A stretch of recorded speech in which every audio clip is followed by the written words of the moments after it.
Hey, I'm Mark Erickson. Zach Beach. Felipe Nasser, and you're listening to Checkers and Records. Drivers, start your engines!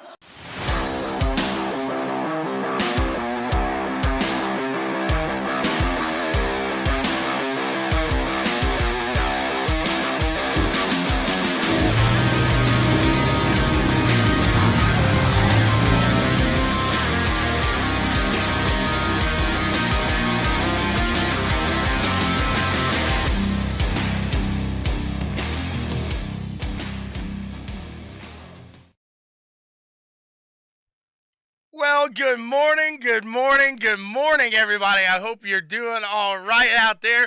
Everybody here at Checkers and Records, BWSPORTS1.com, where we say hello. And I got a guest right here in my headset. He's going to be here talking a little bit of NASCAR with me, Kyle Westwood of the NSRL. Kyle, what's going on? Oh, good morning, everyone. How are you doing, Sean? I am fantastic. How are you, sir? Oh, I'm doing good. So you were like early morning discussion. You were like the Bob Paracas here for Checkers and Records, right? I don't know who that is, but I'll just say. How do you say Bob's last name there? Help me out. Paracas? Is that what you just said? Thank you. Paracas? I don't know how to pronounce that. Help me out there. I don't even know who we're talking about. The NASCAR guy on Twitter. You get all your information from. Oh, Pacris. Pacris. Thank you. Oh, there we go. Now that makes more sense. You got to help me out here. You're the NASCAR guy. You are my NASCAR news man here. There we go. Pacross there. So, close enough. There. Yeah, I was close. Paracas, Pacross. I it's early. I got my coffee. I mean, we're good. Just jumbled the letters a little bit, but I mean, you're on the right track. Ferris, Matt, Trace. Good morning. So a guy that knows a little bit more here. We got Kyle Westwood, but. Before we get to Kyle here, we do have a very special guest, not to kind of lower you in any way there, Kyle, but we got Renger Van de Zande on the line here as well here in a little bit. So big news there. That's some fun. We had a chat with Renger, and he got to talk a little bit about that 24. And Kyle, obviously you weren't on the line for that one, but man, what a cool guy to talk to, and what an experience. He talks about the entertainment value now that IMSA has, and I think you were even watching now. Kyle, I'm going to let this be known that Kyle is a little fanboy for Jimmy Johnson, so he saw Jimmy in that 24. Kyle was watching. He was set, but talk about, I mean, what did you think about that 24-hour of Daytona ending there? I was actually impressed with the entire race, to be honest with you. I'm not usually one to sit down and watch more than an hour of that race, but this one had me. Glued to the screen for at least, I don't know, maybe I'd say by the end of it probably put in a good 10 hours by watching this thing. And it's that ending was exciting, man. So impressive. I think the top 4 or 5 cars were all within 20 seconds of each other there at the end. Yeah. So it's just like, wow, that's impressive there. And unfortunately, Renger. They were out there, and they blew that tire. You were coming around. You were close to making that pass, and that's what everybody says, though. You still got to make that pass. And I don't know, were you watching the end there with them in that battle with the winners there of the Wayne Taylor Racing? Yeah, I was watching. That was pretty devastating to watch his tire go out with, only what was it, 20 minutes left, or was it a little less? It was a little less than 20, I think. But do you think he could have passed them? Because you were there side by side, but, I mean, you know as well as I do, you got to make that pass, and that's the hardest thing about doing it. So, based on what I was watching, I don't know if he ever would have made the pass. I think he had a very good shot at it, but it seemed like the closer he got, the harder that Wayne Taylor car pushed, and he was able to kind of, like, maintain the gap a little bit. And I can only imagine if he got close enough, he would have put up one hell of a fight to hold him off. So I don't know if he ever would have gotten it, but I think it would have been a really good battle until the end there if that wouldn't have happened. Now, I know we brought you on to talk NASCAR, so we're going to get out of the 24-hour talk, but did you see the Wayne Taylor interview at the end? Yes. That right there goes down in history as probably one of the best post-race interviews that I had a little bit of vodka there at the end, he said. So he was having a good old time, And it just comes to show, I think that's really IMSA needed something. They needed a boost there, and I think they really got their boost. And man, he's such a fun owner to watch. I mean, he's really successful. He's really got it dialed in. So looking forward to see what the IMSA has to carry on. And I know it's probably not on the top of your priorities, but I'm sure that reeled you in a little bit, right? Yeah, and I'm curious if they let that one slide or not. In his situation, I'm sure they just NBC or whoever was involved with that one, I'm sure they just let it slide. But so when you say let it slide, are you talking about him drinking in pit row, or what? No, I'm talking about his interview, his post-race interview. Where yeah, that's like forced. Like did you watch that when he won? And he jumped the fence at the Nationals, and he throws the F-bomb.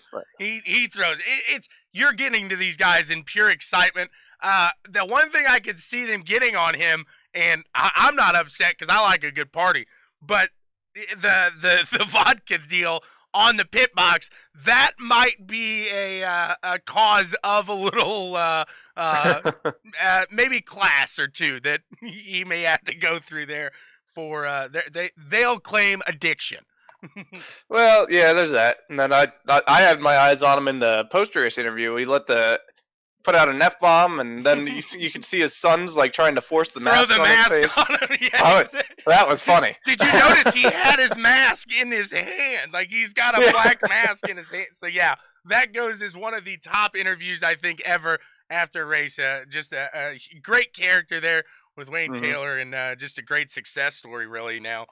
3 years in the running that he has won that 24-hour now with 2 manufacturers. So excuse me, very impressive there. But hey, we brought Kyle on to talk a little bit of NASCAR. And NASCAR, in the heat of things, I'm going to say it. I don't think a lot of people are going to agree with me, but I think last year was somewhat interesting for having the chase. We can't do anything about it, guys. It's here, so let's not argue the chase.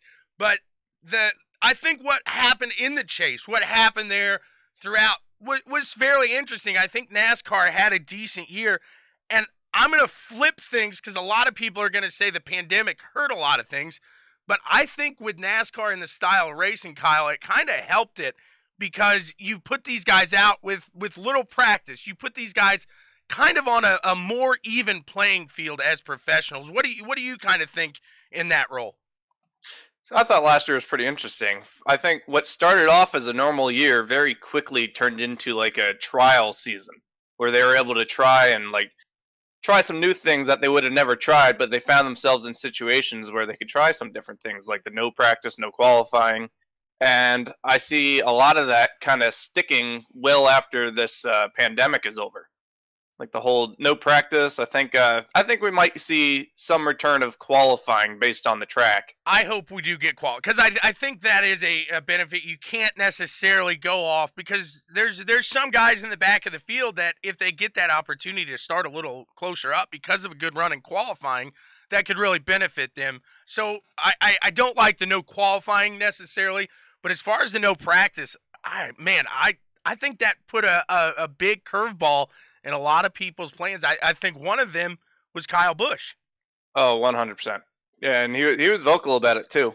He didn't hide it. He knew that their team thrived on that practice time to get that car dialed in, and he didn't have that all season, and I think it showed.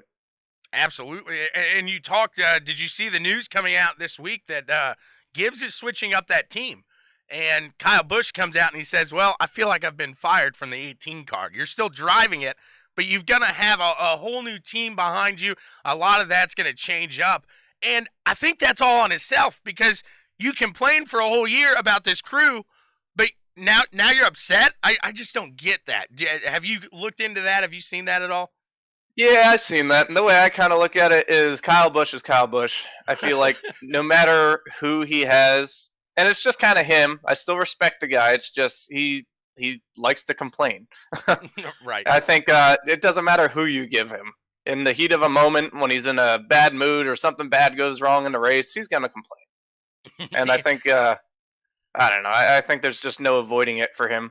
And he did officially rule out this week that I know a lot of people want to see him make that run because his brother Kurt did in my famous race, my favorite race of the year, is the Indianapolis 500, and he had ruled out this year, which I think, I don't even know why people are questioning that after the year he had in NASCAR. He's still at the top tier of his game, and obviously a driver like Kyle Busch is not going to step into something else after having a, excuse my language, a piss poor year last year. Yeah, exactly. He said what did he say? I forget how he worded it. Something about he put it on the back burner for now. Mm-hmm. I think a lot of it has to do with he wants the experience. He wants like the full experience. Right. I think right now he's thinking if he tries to do it this year, we don't know what it's going to look like in a few months. We don't know if it's going to be like last year or limited fans or whatever the situation is going to be. I think when he does it, he wants to make sure that he gets the full Indy 500 experience. Right. Yep. I would agree with you there 100%. So kind of ruling him out. But talking about Kyle Busch, I mean, he's a champion. You can't rule Kyle Busch out looking forward into this year. A new team, do you think that kind of, how does that work for Kyle? Because I don't think, looking in the years past, his first years with new teams, correct me if I'm wrong, but don't seem to be very well. No, but Kyle Busch is a hell of a talent. I think maybe you'll see a bit of a struggle in the beginning part of the season, but I think once they get their chemistry up a little bit, Kyle knows how to wheel the car. I think no matter who you put on that pit box, he'll figure it out. He'll get the thing in victory lane one way or another. And so here's my thing on Busch, because this is what it seems like. You say he'll figure it out, but I think I don't know, how well do you think Kyle Busch gives data to his team, gives that feedback? I just feel like that might be part of that issue there. I could be wrong, but it just doesn't seem like, in being a person that you can talk to, obviously is going to help that, and being approachable. But I guess, how well do you think Kyle kind of talks to his team? So I think from what I've heard from interviews from past crew chiefs and even his most recent crew chief, they all say the same thing. When it comes to like the race and in the car, he is one of the absolute best at relaying information on what the car is doing and what he needs for the car to get better. But as far as it goes outside of the car, I don't know what kind of conversations or discussions are being had.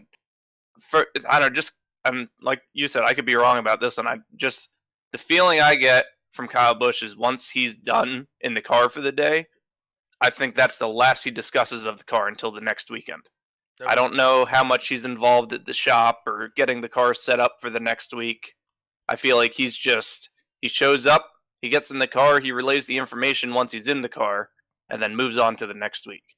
Right. Yep. I could see that there. He said, so Matt Trace says he's listening inside, and he does. He gives that feedback. But like you said, I think a lot of people want to put that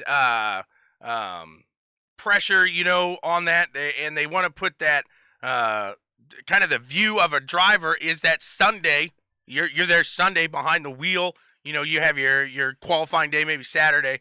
But that's all you do, and to be a good driver, that Jimmy Johnson, that style, that Jeff Gordon, the hat I'm wearing right here, those guys were Sunday to Sunday. And if you had a race that week, Gordon was going to be in there with Ray, and those two were going to be discussing. It was a constant communication throughout the week. And like you said, I just don't think that Kyle is very good with the communication part, and that I think is where he has his downfall. So yeah, exactly. And I think it kind of shows because he seems to be going through crew chiefs pretty often. Exactly. I feel like every couple of years he has a new crew chief, or something happened with the team, or he's yelling at the team or blaming the team for something. But I don't know. Part of me just thinks I'd hate to say it, but I feel like some of them just might be getting a little fed up. Right. Maybe want to move on, ask Joe Gibbs to put him somewhere else after a while. Feel like there's only so much complaining, I guess you could take. Right, exactly. You can only be told you're a piece of trash for so many times before you know that you are a top tier guy. You've been there, and it's not working out for you. So we move on to probably the hottest team, obviously, right now, and everybody's watching them. You know who I'm talking about, Kyle. Your favorite yeah. team, Hendrick Motorsports here. We'll go to that 48 car right off the bat. Let's talk about that. And where do you see the 48 car kind of working his way in this year with Bowman behind the wheel? So I will say, so I'll start at the tail end of last year. I'm going to start here. All of Hendrick Motorsports throughout the playoffs seemed to pick it up a bit. Even Bowman, he started getting some really consistent finishes at the end there. He wasn't really going for the wins, but he had the consistency. And going into next season, I kind of see it being a lot of the same. Maybe here and there he's going for a win or competing for the lead somewhere, but I just kind of see him being, again, consistent inside the top 10, maybe top 5. But as far as Bowman goes, I don't see a multiple win season. No, and I do think that's going to be a hard thing to really put together. I think there's a lot of pressure, and I don't know how well he deals with that pressure just yet. Obviously, there's going to be a lot of eyes on that 48 ride. Every camera that turns on throughout the season is going to show you the 48 now with Alex Bowman behind it. So you are now, if you will, I'm going to say the second most popular driver in as far as the media goes, right behind, I would think your next guy I'm going to ask you about, and that's Kyle Larson. I know you got the champ here, but so many eyes are going to be on Kyle Larson, especially after the year he had off of NASCAR on dirt and seeing what he can progress through. So I mean, we've talked about it behind the scenes here, and both of us, I think, kind of agree on the same thing here, but tell everybody what you think Kyle Larson's success will amount to here this year. Well, really quick, one more thing on Bowman that I saw, because I thought this was actually pretty interesting. Ally Racing has a Facebook page, and they put up a little video of Jimmy Johnson talking a little bit about Alex's upcoming season. And he even said in the video, and I thought this was pretty interesting, he said that he does not envy Alex Bowman in the situation he is in for 2021. He's like, he doesn't really get the chance to make his own legacy because he's thrown into this car number that already has this legacy built up behind it. So now, just like you said, all this pressure's on this poor kid to kind of perform and live up to that legacy. But yeah, so I agree with Johnson. I don't envy him. I kind of feel bad for him in that situation, but I think he'll make the best of it. But anyways, as far as Larson goes, I forget your question. But well, how do you think the success? How do you think he turns around and makes that success from dirt and transfer over to NASCAR? Or do you think he does it all? So I think he'll still trickle in dirt a little bit next season. Not anything full-time or anything like that. Do you but think the momentum carries goes, over to NASCAR, though? Yeah. It's kind of tough to say. So I do think the ride's definitely better than what he's had. That 5 car is going to be a bit of a better ride than that 42 car that he was used to. And we've seen him do some pretty amazing things in that 42 car, so I am excited to see what he can do in the 5 car. But as far as early season runs go, I don't see him really competing for wins right off the bat. But I definitely see him kind of like coming into his own the further he goes into the season. Maybe like the more chemistry he builds up with his team, I could see him knocking out some top 5s, possibly some wins later in the season. Yeah, and you know, a lot of people are picking him here for next weekend at the Daytona 500, just riding off of the momentum. You know, he got that Chili Bowl again, so a lot of, I keep saying that word, but momentum riding into this season. So it'll be interesting to see how that kind of, like I said, progresses through there. So obviously, without you can't talk Hendricks without talking the champ here, Chase Elliott. And he was making his run on dirt. I don't think he's going to be the best dirt guy in the world. He was looking a little rough. And I am going to get to Matt Trace's comment here, speaking of NASCAR guys transferring to dirt this weekend. But where do you think the champ ends up? Do you think he makes a run for that title again? Oh, absolutely. I think he's coming off a lot of momentum from last season in the NASCAR Cup Series. Well, he finished the season, I believe, with 3 wins in the playoffs, including Phoenix. Mm-hmm. So I think it transfers in the next season. I think he keeps it going. Obviously, Daytona's a wild card, but I could see, as long as Hendrick Motorsports is still consistent like they were at the end of the last season, I could see him still competing for wins right off the bat. I think it rolls right over in the next season. And I would agree with you there. And we see the addition of some road courses here in the series, so that could definitely stack up and add into just a little more success for Chase. And yeah, and they got, what, 6 of those next season, I believe? Yeah, so there's a good chance he'll win at least 5 of them. Well, he's got Ryan Briscoe that's going to be chewing at his back end there. I really think, or I'm sorry, not Ryan Briscoe, Chase Briscoe.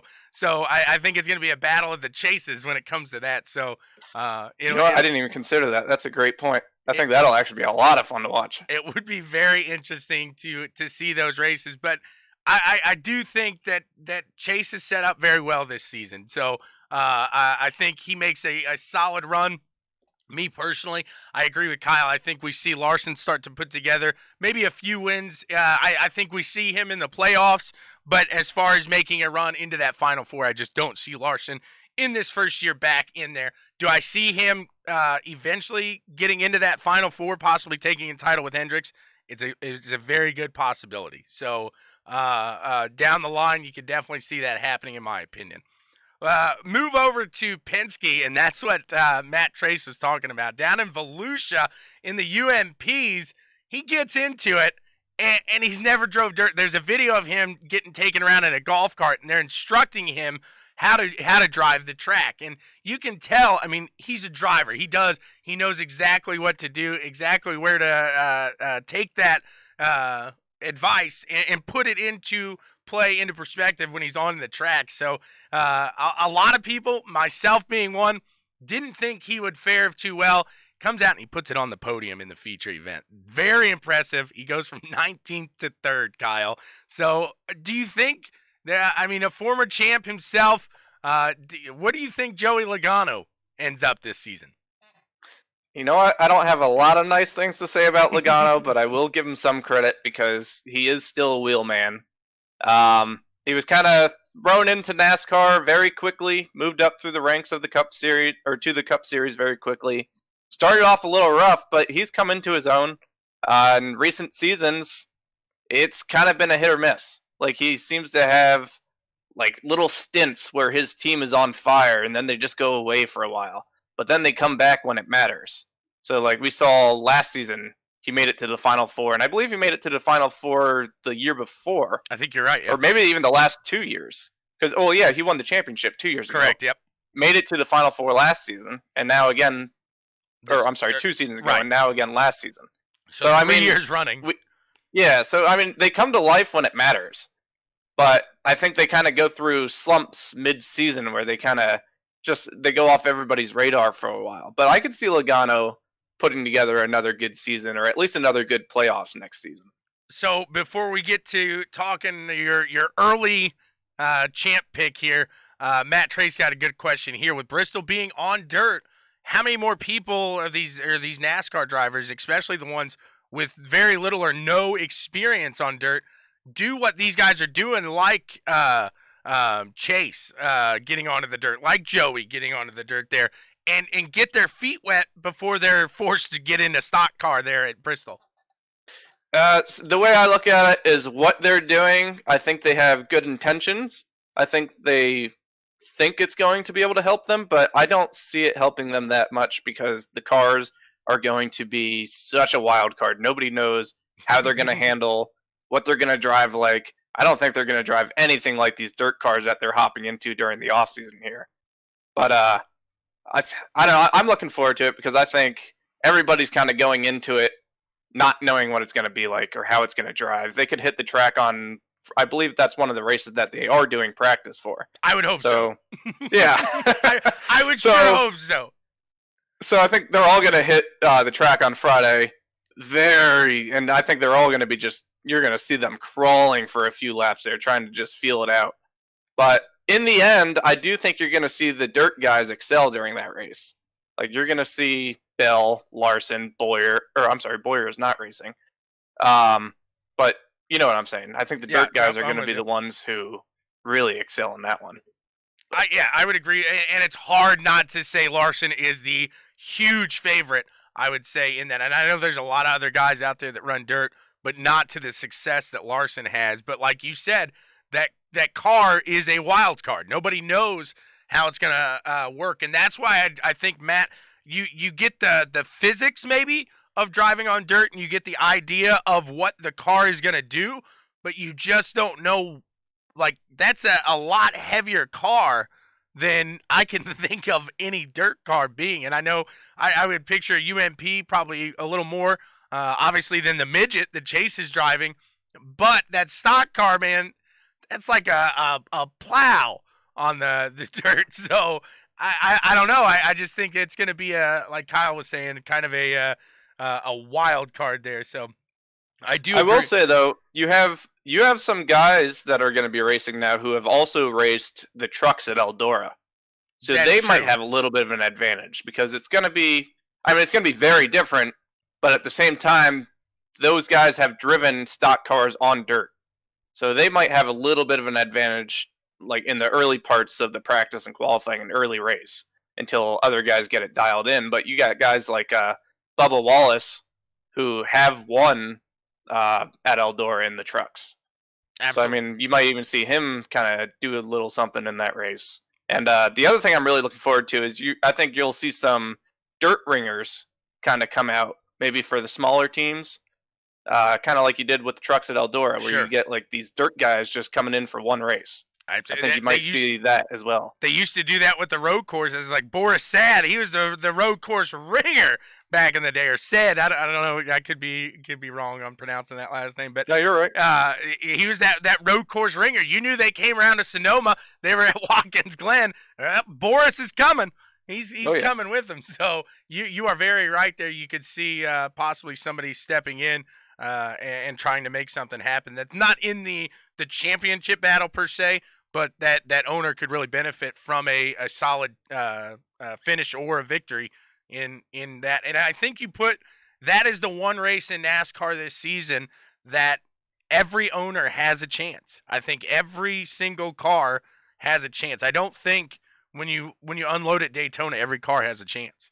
I don't think when you unload at Indy, every car has a chance.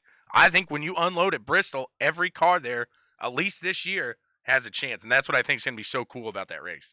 Yeah, exactly. It's going to be a lot of fun to watch because you're going to see, I think, a lot of cars going for the lead in that one. Like cars you normally wouldn't see, like you just said. But right, absolutely there. So it'll be interesting. You are right there. Money will not talk. I agree there. So before we get to Renger Van de Zande here, we got to get to him here shortly. But Kyle, we want to know your early pick here, not only for the Daytona 500, but I want to know your early pick for the 2021 NASCAR champion here. I'm going to go with Denny Hamlin. I feel like I've been saying this for quite a few years now, but it's just getting closer and closer. And I don't know how many seasons that poor guy has finished second in the standings, but I think he still has his coming. And I'm going to say it's 2021 that he pulls it off. Do you think he takes them both? The 500? Yep. How many of those does he have now? I think there's a very good chance he takes another one. Right? Absolutely there. So, Kyle, my pick for the champion, and I don't like as a driver, I'm not a fan of this guy. I think what he does off the track is fantastic, and he's a wheelman. He knows how to drive. But I think Logano is going to take another one here. I think he does really focus in. It seems like last year he had more focus than we had seen before. He really had a drive that I hadn't seen before in Logano, and that's probably why I wasn't a huge fan of Logano before. But I think that Logano actually does something decent here. And I was thinking Hamlin myself, but I think he is now dipping too many hands into the punch bowl.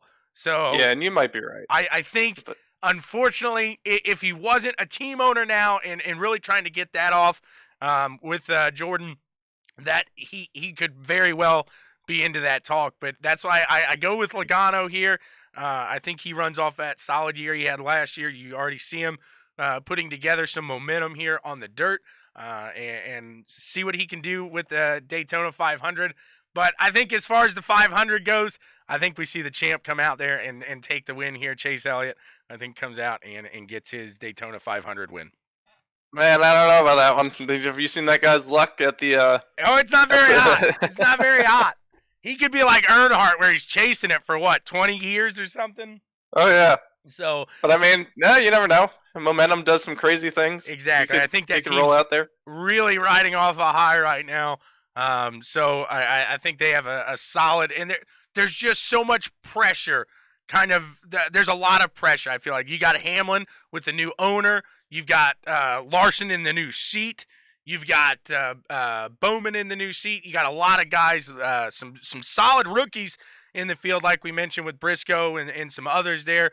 But I just think, like you said, momentum is a big thing, and I think that luck kind of changes as he's really coming into his luck here this year or this past year.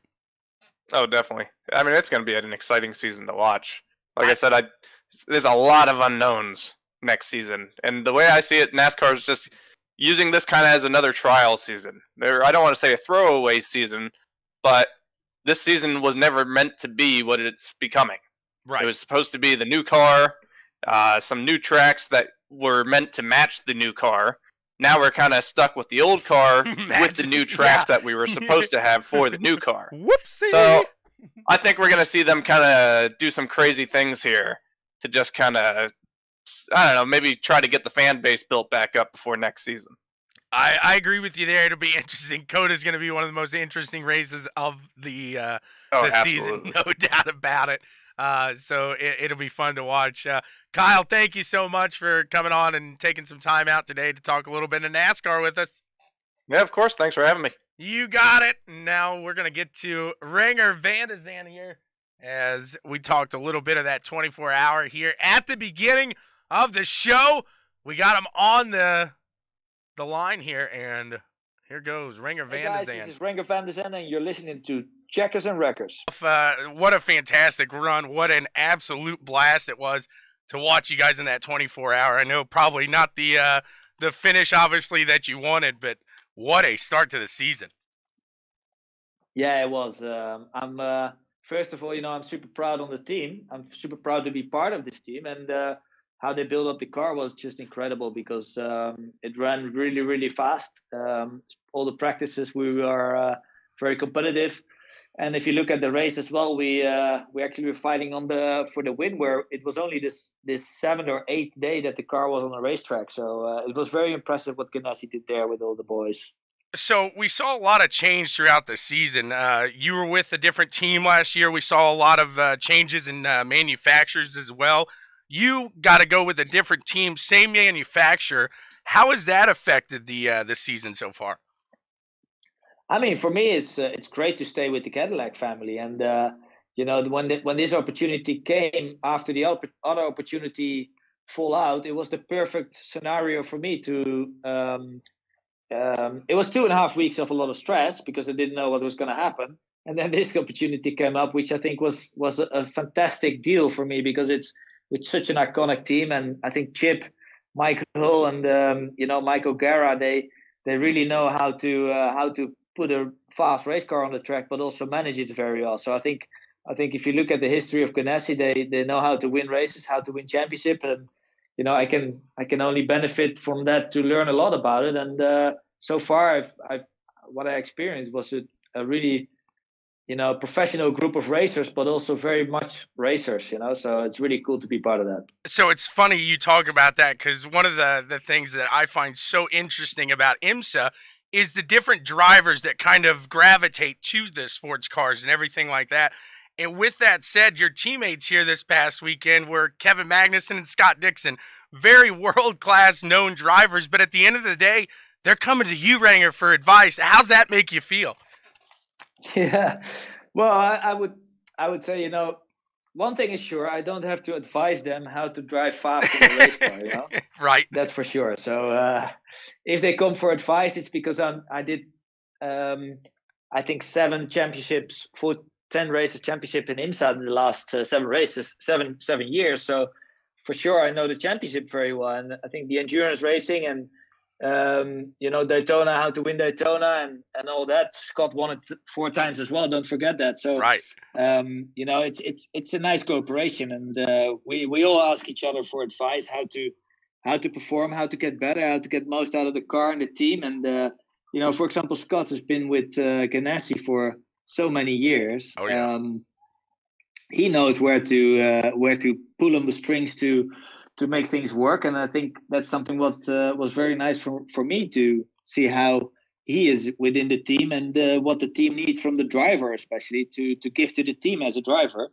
And then we have Kevin, who comes from Formula One, where he has a dad who's been in IMSA for 20 years. So don't forget, he has a lot of experience in IMSA as well. He just never participated himself. So, so it's been a really nice group of team members, from the drivers, but also from the staff. And it's I came back even without winning that race, and we didn't win because of a flat tire. It was nobody's to blame for, but I came home with a big smile anyway, because I just enjoyed it so much with my new team and the environment I'm starting the season with. Well, I can tell you what, you put a lot of smiles on the fans' faces, because we saw that the viewership was up, and that just means people were watching you put it on to the end there. 24-hour race, and it came down to the last couple minutes. That's what I love so much about that whole race there. So, with you also run in the WEC. So, with that said, do you prefer one of the cars, whether it be the IMSA or the WEC car? No, it's really a side program for me, where IMSA has been the home for my racing for the last couple of years, and anything I do on the side is always good. And I think with the hypercar and LMDH and all that coming up, I think the WEC is something to stay focused on as well. But the entertainment level, like you saw in Daytona now, that's how IMSA is.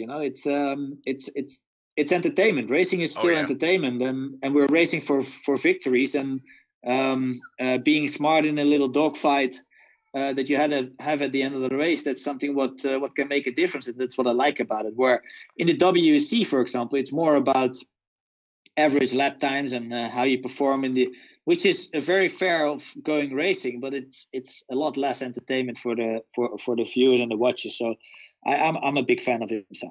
No, it makes sense there. And, I mean, with that said, you get to travel so much to different tracks. Do you have a favorite track that you get to partake in?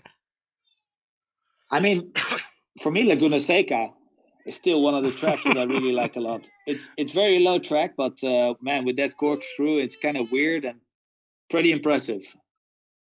I do a lot of iRacing myself. Laguna Seca has got to be probably one of my least favorite. I'm going to be honest with you there. Yeah, no, it's hard. It's a tough track, so that's for sure. Absolutely. Sorry about the little guy here. So, with that, I mean, you've got some kids yourself. How do you play dad one day and then professional driver the next? Yeah, I mean, being a dad at the same time as going racing, I think makes it just put everything in perspective and race even harder to bring home some trophies. So always nice when you can bring home a trophy to the kids. That makes it so worth it there. So are you going to get them involved in karting, anything like that? Well, that's not the plan, but who knows, right? Mom's got to say something there, right? Exactly. Oh, man. So did you ever want to kind of follow in your father's footsteps and do a little bit of rallycross? I mean, I think that's a different kind of league of sport, but who knows if I'm done with the street, the on-track racing that we're doing now, and there's something that comes up, why not? I'll give it a try for sure. So is that where you started getting your passion for racing, was following your dad to the track, stuff like that? No, I never saw him really race, so okay. I didn't see that, but for sure, he's been a big supporter and making things happen to go into car racing. And at one point I could pick it up myself and go to the level I'm now. So that's great. But he's still involved as a big supporter and always wants the little details of what's going on. Absolutely there. So outside of IMSA, I mean, you're tied with Ganassi. You've got opportunities pretty much all over the world probably as a driver. What's the one race that you would want to partake in as a driver yourself? It's a good question. I did the Nürburgring 24 hours, Spa 24 hour, finished second actually in both of them. I did the best at Bathurst 12 hours. It's still a dream to do a Formula One race, right? So whenever that would be an option, I'll take it with both hands. And even the Indy 500 is something that I would give it a go at for sure. But I would say an oval. An oval in a NASCAR or an Indy car would be something that would be very thrilled about to go for. Well, I'm local here to Indianapolis, so you just made my day with saying that. I will say that right there. So I just got a few more fun questions here for you, if you're good with that. Yeah, let's do it. So, quick question: what's your daily driver? What do you drive on the streets there? I'm right now in a Mercedes GLC AMG, but I think it's going to be trade-in for a Cadillac actually. Oh, yep, got to go with the team ride there. Very nice. Exactly. Yeah, I'm looking forward. Yeah. What kind of music do you like? Dance. You like to dance? All right. We might have to get a video of you dancing here, Renger. Well, I don't think I'm not a very good dancer. I like dance music, though. Fair enough. Do you have a favorite movie? I like Blow. It's a fantastic, yeah. Very good movie there, Johnny Depp. I love that one. Yeah. And all right, so you said NASCAR. You were just on the track. We do this thing here called the Checkers and Wreckers Picks of the Week. Who do you think is going to take the championship Daytona 500 crown here? Yeah, exactly. Who do you think wins it? Do you have a pick? The Indy 500 or which one? The Daytona 500 here coming up. Oh, the Daytona 500. I mean, I was behind this Chase Elliott. I was behind Jimmy Johnson. I was behind even what's his name, who was in the Ligier LMP2 car. Dylan. Yeah, Dylan. Yep. He won it before, right? Yes, he did. Maybe on a little not so nice way, but he won it. You are correct there. Yep. Yeah, I saw that. I was very surprised. He got away with that. Yeah, let's see, man. I mean, I think one of the Ganassi boys should be doing that. I think they should win it. So, I think there's a good chance watching. there. All right. I think you got a good. Bush is always solid. Solid. Exactly. Yeah. So who knows? I think that would be awesome. I'll be watching and cheering for them for sure. There you go. So, do you got anything else before Sebring going on? We got testing in Sebring, so okay. Yeah, that's for sure. So you got to head back to the States here, and then you guys go back in March then to race there at Sebring, and you're back with Ganassi, correct? Yeah, exactly. Perfect. Awesome. Well, we look forward to it. Renger, thank you so much for your time. I appreciate it. Like I said, I know you're a dad and you're busy. It's been a long day for you. I can't thank you so much for coming on here and talking to me for a little bit. Sounds very good, man. Thanks for your call, and good luck with the show.